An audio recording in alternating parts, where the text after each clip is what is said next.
Capítulo 39. Consideración sobre Cicerón. Un trazo más para la comparación de estas parejas.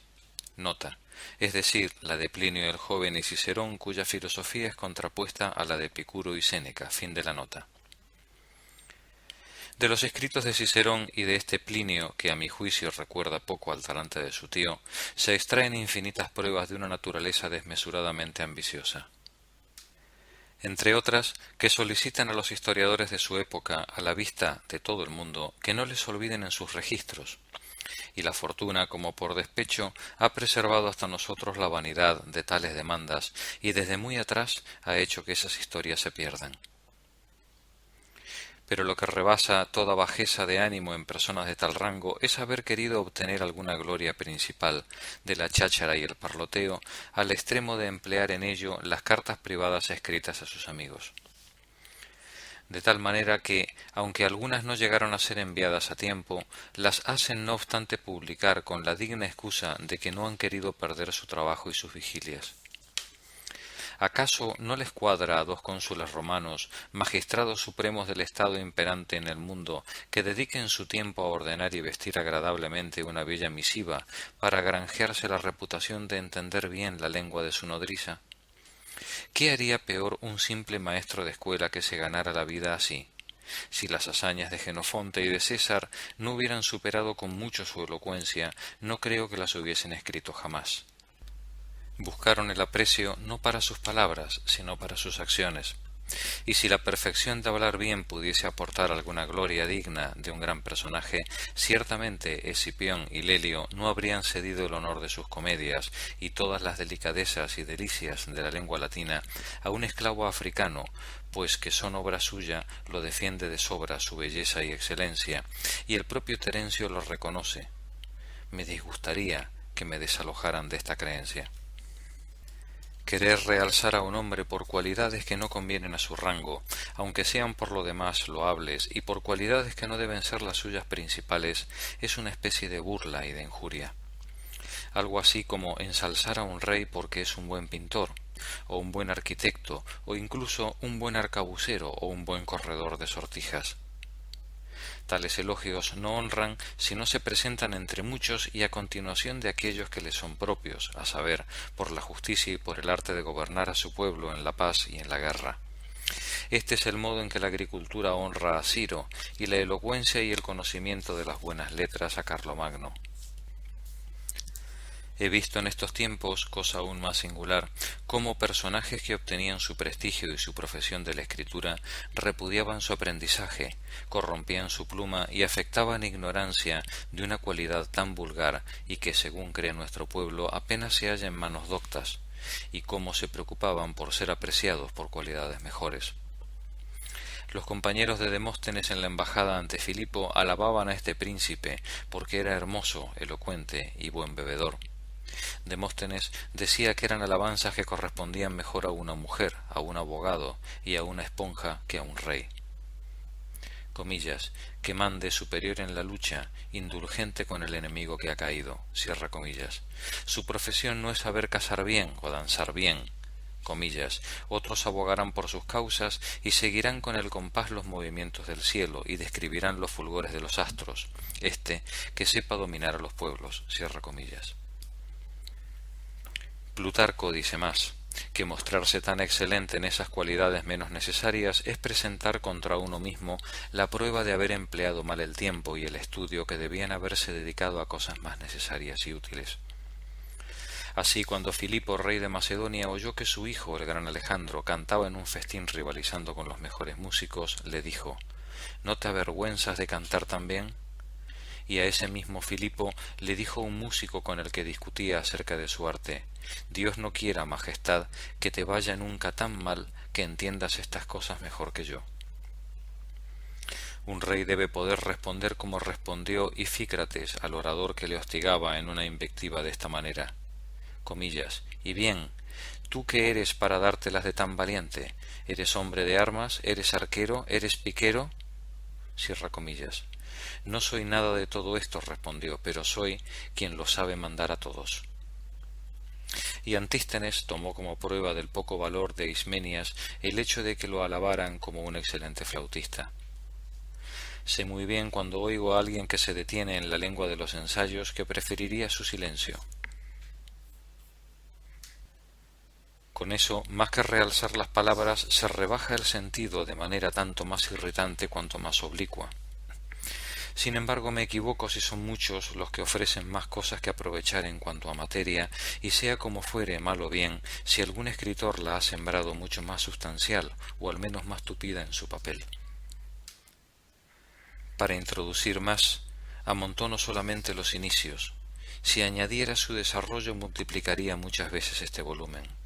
Y cuántas historias he esparcido que no dicen palabra, con las cuales, si alguien quiere escrutarlas con un poco de esmero, produciría infinitos ensayos. Ni ellas ni mis citas se limitan siempre a servir de ejemplo, autoridad o adorno. No las miro sólo por el provecho que saco de ellas. Llevan con frecuencia, al margen de mi asunto, la semilla de una materia más rica y más audaz, y con frecuencia al sesgo, un tono más delicado tanto para mí, que no quiero en ese lugar expresar más, como para quienes coincidan con mi manera.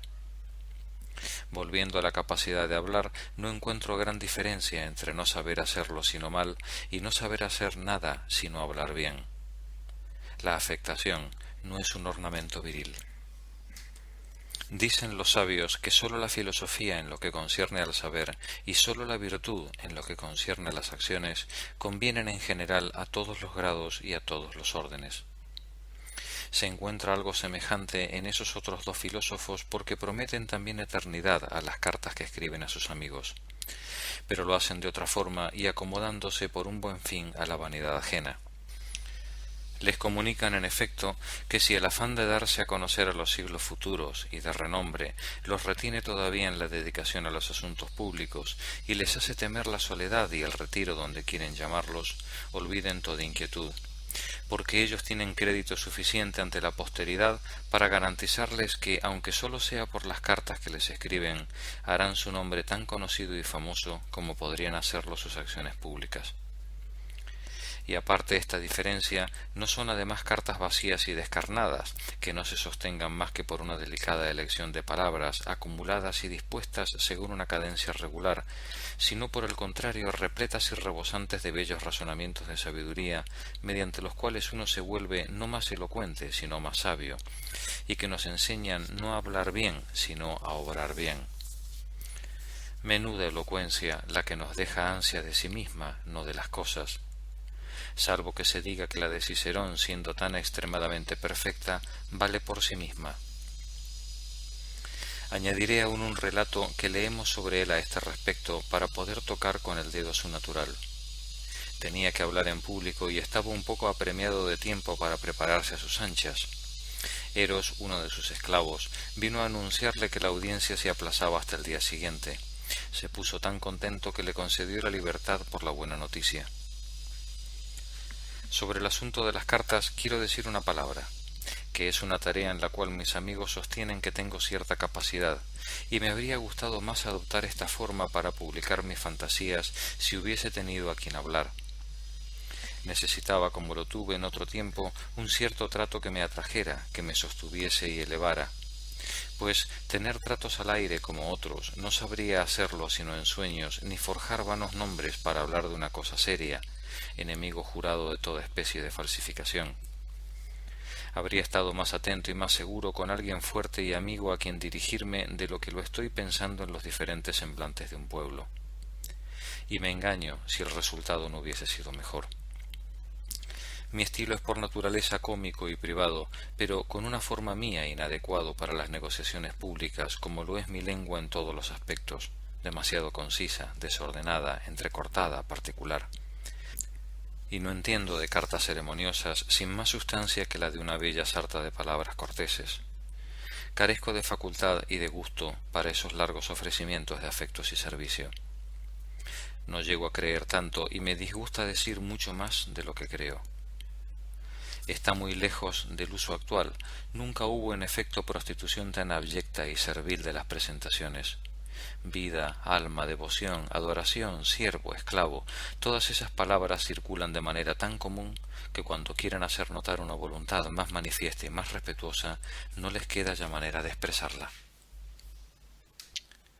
Odio a muerte parecer un adulador, lo cual me empuja naturalmente a un habla seca, rotunda y cruda, que tiende, para quien no me conoce por otra parte, un poco hacia lo desdeñoso.